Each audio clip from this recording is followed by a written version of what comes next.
There's a lot of board games I like, but recently I've been starting to delve into Arkham Horror, the card game, which is a living card game, narrative-based campaign game.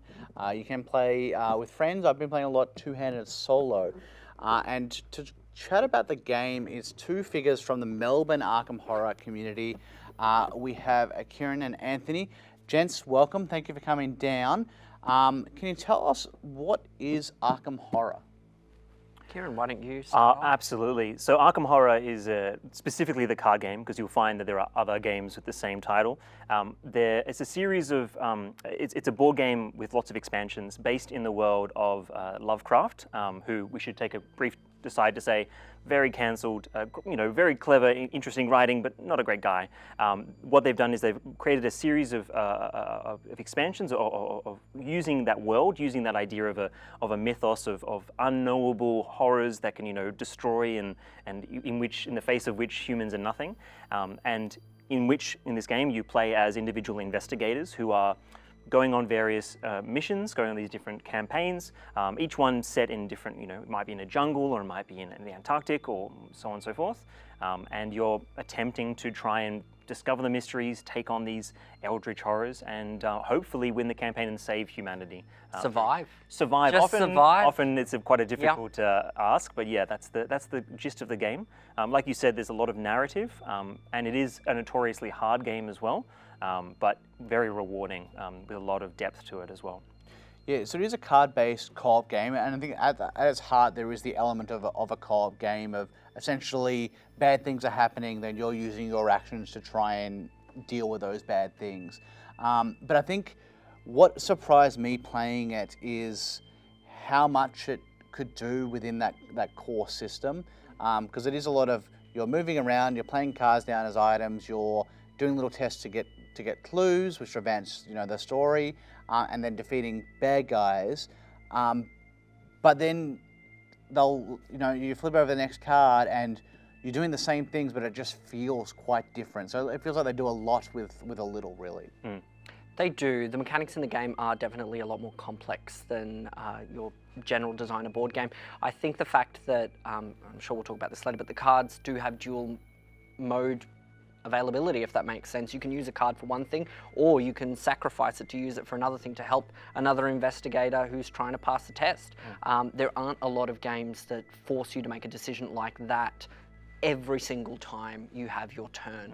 And knowing when to make those decisions and making those sacrifices is a key part to surviving in the game. And a lot of the time, like you say, because the scenarios, each scenario being one session, playing with friends or on your own, has the idea of you've got specific objectives you're trying to achieve, which once you achieve one, then the next is revealed. But at the same time, like you say, the agenda, it's acting against you, and so the playing field will change. And so, I'm not going to spoil any scenarios for anyone who's interested, but you'll go from going through this, tunnel, going into the caves to try and figure out what's going on. Oh no, we need to get out of here immediately. And so the cards that previously you were holding on to because you wanted for a specific purpose, now you're throwing them saying, I need to get out of here desperately. And yeah, the way that same framework of, a couple of basic actions listed out is then enhanced by both the specifics of the cards themselves and what their specific rules say, but also how the scenario changes and morphs, both on a turn-by-turn basis, when another bad guy arrives, but also as the, like almost a 3-act structure for the scenario pushes you on as you move through the scenario. And so that's sort of interesting is of how the game is set up is you have a base box, which comes with the base sort of some investigators, some player cards. We were talking about, the scenarios. Between scenarios, you are going to earn experience, which allows you to upgrade your decks, which is a huge part of the game. But the other is the campaign and the expandable nature of it, which also leads to what makes it hard to talk about the game and recommend the game is the base box gives you a 3-mission campaign, which is a demo, effectively. It's a great taste. Yeah. Yeah, the first scenario is very much let's, baby steps, step into the water. The second scenario, much more interesting and intriguing, and the third scenario is just death, almost impossible. Yeah. People think they made it so difficult as they're almost throwing down a gauntlet. You're going to fail, but hey, maybe you can come back and try.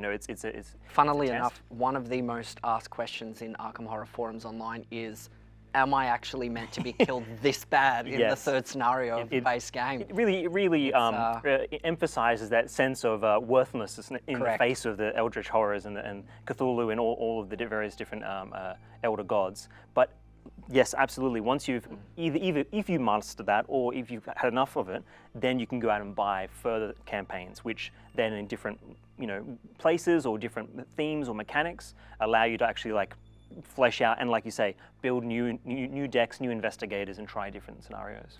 Because I played the base box twice with different investigators, which gives you a different experience, and also been like, okay, I know how it's going to go. I'll see how I go the second time around.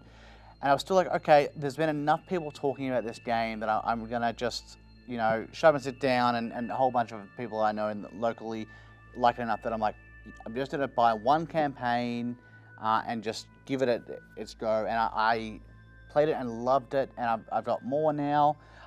It is hard to recommend because each campaign box, which is just the campaign cards for an 8-mission story, is about the price of a full-price game.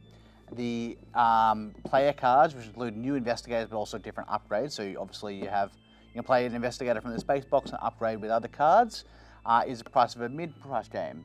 So there is that element. That we are trying to put on more and more events at which we've got a bunch of fans who have invested a bunch of money and are looking for people to play with. So you might be able to find people who already own the campaigns themselves. You can go and invest in buying specific investigators, expanding your card pool that way, but being able to jump in and play a campaign with someone who already owns that side of things, and that can be quite rewarding as well.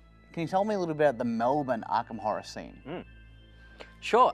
Well, I decided to found a Facebook page several years ago now to try and engage people in Victoria, Melbourne specifically, but Victoria in general, who wanted to play Arkham Horror, because I found out through a variety of different board game stores that there were hundreds of pre-orders for Arkham Horror expansions, hundreds of them, and I'm saying to myself, there has to be at least 10 of them that want to get together and play.